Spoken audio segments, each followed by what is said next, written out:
Assalamualaikum warahmatullahi wabarakatuh. Alhamdulillah, alhamdulillahilladzi arsala rasulahu bil huda wa dinil haqq liyuzhirahu 'alad dini kullihi wa kafa billahi syahida.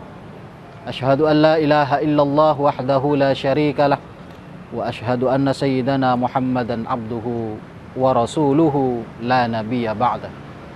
Allahumma salli wa sallim ala sayyidina Muhammad wa ala alihi wa sahbihi wa barik wa sallim ajma'in.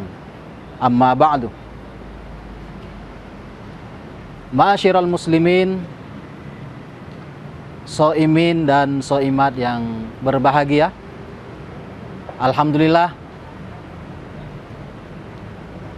pada siang hari ini kita masih diberikan kesehatan dan kekuatan oleh Allah Subhanahu wa Ta'ala, sehingga masih bisa melaksanakan satu kewajiban, yaitu ibadah saum, ibadah puasa Ramadan. Untuk itu kita berdoa kepada Allah, mudah-mudahan kita senantiasa diberikan kekuatan iman, kekuatan rohani, kekuatan jasmani dalam rangka menjalankan ibadah puasa di bulan Ramadan ini. Ma'asyiral muslimin, shaimin dan shaimat yang berbahagia, pada kali ini kita akan membicarakan tentang potensi ekonomi umat di bulan Ramadan. Bahwa fenomena Ramadan ini itu terkadang ada peningkatan konsumsi masyarakat. Dari peningkatan konsumsi masyarakat itu bagian daripada potensi ekonomi yang mesti harus kita kembangkan. Namun sebelum kita berbicara tentang konsumsi yang ada di bulan Ramadan ini, alangkah lebih baiknya kita berbicara dulu potensi filantropi gerakan ekonomi umat. Ma'asyiral muslimin rahimakumullah, shaimin dan shaimat, bahwa di dalam ajaran Islam itu ada yang namanya ekonomi Islam atau ada namanya ekonomi syariah. Di dalam ekonomi syariah itu ada beberapa program-program unggulan. Salah satunya adalah gerakan filantropi ekonomi syariah atau gerakan filantropi Islam. Salah satunya adalah zakat, wakaf, infak, dan sedekah. Tentunya gerakan sosial atau filantropi Islam ini menjadi sangat penting dibicarakan dan dipraktekkan di bulan Ramadan dalam rangka meningkatkan perekonomian umat. Tujuan dari itu semua tentunya ingin menghendaki adanya kesetaraan ekonomi.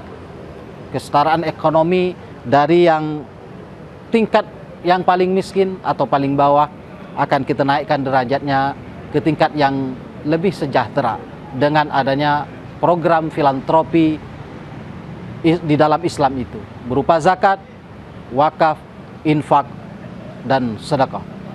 Shaimin dan shaimat yang dimuliakan oleh Allah, secara struktur kelembagaan tentunya di Indonesia ini sudah diatur secara undang-undang.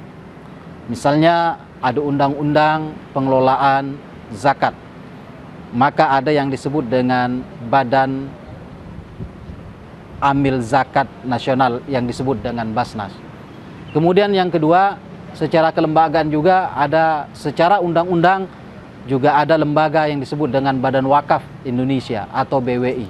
Nah, tentunya ini kepedulian pemerintah kepada kaum muslimin, kepada umat Islam yang mayoritas ada di Indonesia ini, agar tersalurkan segala kehendak, segala niat hajat untuk membantu kaum duafa melalui zakat, infak, sedekah, dan kemudian melalui wakaf. Nah, tentunya ini bagian dari potensi ekonomi umat yang semestinya harus menjadi perhatian serius bagi kita.